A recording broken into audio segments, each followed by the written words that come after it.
नमस्कार। आजाद संवाद मीडिया में आपका स्वागत है। हम लोगों की आवाज़ रमेश पटेल। बसपा प्रमुख तथा सपा प्रमुख अखिलेश यादव मायावती ने भारतीय जनता पार्टी के जाति जनगणना के नियत पर संदेह जताया है। समय के साथ खबर पाने के लिए चैनल को सब्सक्राइब करें। नमस्कार, खबर विस्तार से। उत्तर प्रदेश के पूर्व मुख्यमंत्री तथा बसपा प्रमुख मायावती ने कहा, देश हित में जाति जनगणना का काम ईमानदारी पूर्वक करना चाहिए। मायावती ने सोशल मीडिया पर लिखा, राष्ट्रीय और जाति जनगणना का काम कांग्रेस पार्टी के समय से लटका हुआ है। काफी आवाज उठाने के बाद इस मामले पर प्रक्रिया शुरू हुई है। जन कल्याण से सीधे तौर पर जुड़ा जनगणना का यह कार्य देश हित में ईमानदारी पूर्वक होना चाहिए। जाति जनगणना की अधिसूचना जारी होने के बाद 2027 में जाति जनगणना का काम शुरू होगा। सपा बसपा प्रमुख दोनों पार्टियों ने केंद्र सरकार से ईमानदारी पूर्वक जाति जनगणना कराने की मांग की है तथा भारतीय जनता पार्टी के सरकार के नियत पर सवाल भी उठाया है। बसपा प्रमुख ने कहा, भारतीय जनता पार्टी के 11 वर्षों के कार्यकाल में जो अपार उपलब्धियां गिनाई जा रही हैं वो असल में जनता की गरीबी, बेरोजगारी, दर्द दूर करने में कितनी सहायक रही, इसका जवाब जनता समय आने पर खुद देगी। अखिलेश यादव मायावती की राजनीतिक रणनीति और पार्टी विचारधारा अलग अलग है, लेकिन जाति जनगणना को लेकर दोनों नेताओं की चिंताएं एक हैं। दोनों ने भारतीय जनता पार्टी सरकार पर भरोसा न जताते हुए जनता के हक में सही और सटीक जानकारी सामने लाने की मांग की है। लंबे वक्त से जनगणना का इंतजार कर रहा देश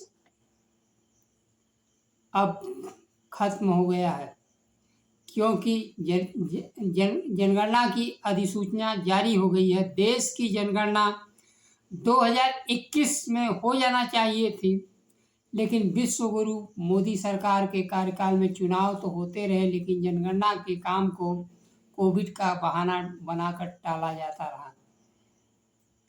जनगणना के आंकड़ों के साथ शिक्षा, स्वास्थ्य, विकास, आर्थिक स्थिति के साथ दलितों, आदिवासियों, पिछड़ों,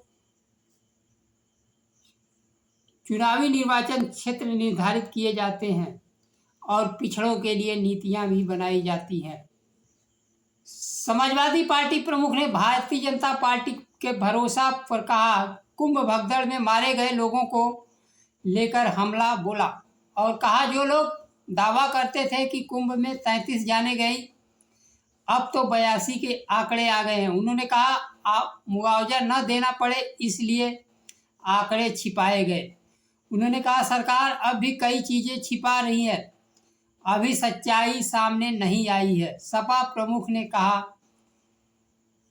कुंभ भगदड़ में मारे गए लोगों के परिजन कुछ दावा न करें और मुआवजा की मांग न करें, इसलिए घर जाकर नगद बांटा गया। उन्होंने पूछा, आखिर यह पैसा किसने दिए और जो घर घर बांटे गए, सरकार ने मौतों पर जो मुआवजा तय किया था उसका क्या हुआ?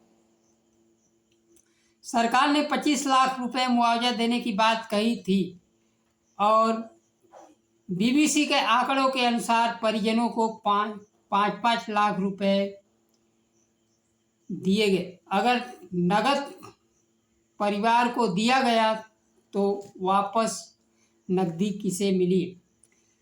इसमें 37 लोगों को सरकार ने माना और 35 लोगों को 25-25 लाख रुपए दिए गए, लेकिन जिन लोगों को 5 लाख रुपए दिए गए उनका 20 लाख रुपए किनके खाते में गया? यह नगद क्यों दिया गया? उन्होंने कहा, जो लोग ऐसे पवित्र काम में झूठ बोल सकते हैं, किसी भी काम में झूठ बोल सकते हैं, ऐसे आने वाले समय में जाति जनगणना और वोटर लिस्ट को लेकर सावधान रहना चाहिए। भारतीय जनता पार्टी के आंकड़ों पर किसी को विश्वास नहीं रह गया है।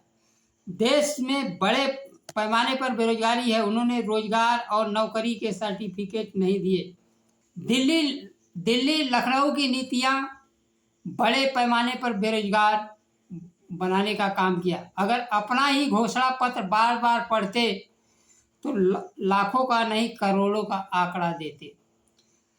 60,000 सिपाहियों की नियुक्ति में कहा, अगर हम संख्या पूछना चाहें कि इतनी भारी संख्या में भर्ती हुई तो इसमें पीडीए की संख्या कितनी है, क्या है?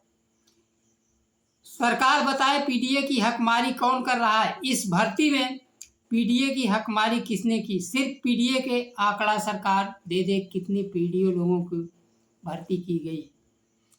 दलित, पिछड़ा, आदिवासी, अल्पसंख्यक वर्ग से कितने लोगों को नौकरियां दी गई सिपाही भर्ती में। अखिलेश यादव ने आरोप लगाया भारतीय जनता पार्टी और उनकी सरकार नफरत बढ़ाने का काम कर रही है।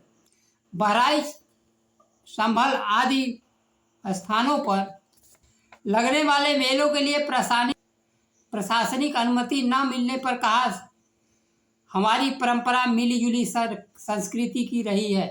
स्थानीय मेले जानबूझकर रोकी जा रही है। मेलों को कारोबार से जोड़ने के साथ ही कहा, मेला हम लोगों को जोड़ता है। उन्होंने कहा भाजपा कारोबार के खिलाफ है। मेले में गरीब लोग कारोबार करते हैं।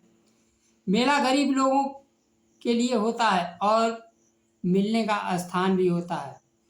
एक दूसरे के प्रति सम्मान बढ़ता है और एकता का संदेश जाता है। जिनके पास पैसा है उनके लिए तो रोज मेला है, लेकिन गरीब वर्ग मेले के लिए अतिरिक्त बचत करता है कि इस दिन मेला है, इस दिन मेले में खर्च करेंगे। और इसमें गरीब लोग रोजगार करते हैं और माल बेचने खरीदने का काम करते हैं। उन्हीं लोगों को इसका लाभ होता है। तो अखिलेश यादव और मायावती ने भारतीय जनता पार्टी के जाति जनगणना पर संदेह जताया। अब यह दलित, आदिवासी, पिछड़ों, अल्पसंख्यकों की जिम्मेदारी बनती है कि इन आंकड़ों में हेर फेर ना होने दे।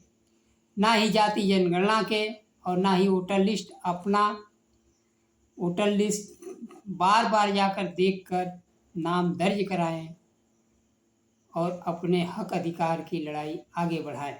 आज के लिए बस इतना ही। नमस्कार। जय संविधान।